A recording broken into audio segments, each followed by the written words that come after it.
Un docteur musulman, Monsieur Ishan, était l'un des meilleurs chirurgiens au monde. Il devait recevoir un prix international dans une autre ville. Il monta dans l'avion, fier de sa réussite. « Je suis le meilleur, je mérite cet honneur. » Mais peu après le décollage, une tempête terrifiante obligea l'avion à atterrir en urgence dans une petite ville perdue. Furieux, le docteur hurla sur le personnel. « Vous ne savez pas qui je suis ? Chaque minute de mon temps vaut des milliers de dollars. Je dois partir. » On lui dit qu'il n'y aurait pas de vol avant 10 heures, mais qu'il pouvait louer une voiture. Sa destination n'était qu'à 3 heures de route. Il prit la voiture, toujours en colère contre le destin qui lui faisait perdre son temps. Mais la tempête redoubla. La visibilité devint nulle. Il rata un virage et se retrouva embourbé sur un chemin de terre, au milieu de nulle part, sous une pluie battante. Désespéré et gelé, il vit une petite lumière. Une vieille maison isolée, il frappa. Une vieille dame lui ouvrit. « Entrez, mon fils. Je n'ai pas grand-chose. Mais vous pouvez vous réchauffer et prier. » Le docteur entra.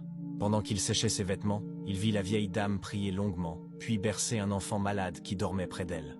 Le docteur, intrigué, demanda « Mère, que demandez-vous à Allah avec tant de ferveur ?» La vieille dame sourit tristement. « Cet enfant est mon petit-fils.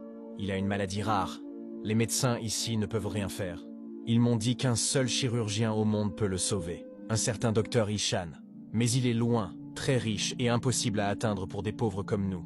Alors je prie Allah qu'il facilite les choses. » Puis la surprise survint. « Mais avant de te dire ce qui s'est passé, si tu sais qu'Allah est celui qui répond aux prières, Al-Mujib, et qu'il contrôle l'univers, appuie sur like, abonne-toi et dis Subhanallah dans les commentaires et partage. » Le docteur Ishan éclata en sanglots. Il tomba à genoux devant la vieille dame. Elle fut effrayée. « Qu'avez-vous, mon fils ?» Il répondit à travers ses larmes. « Votre prière.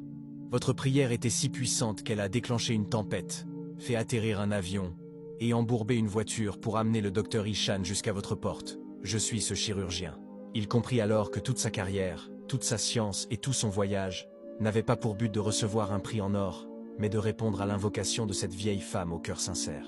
Il opéra l'enfant gratuitement et ne fut plus jamais arrogant, sachant qu'il n'était qu'un instrument entre les mains d'Allah.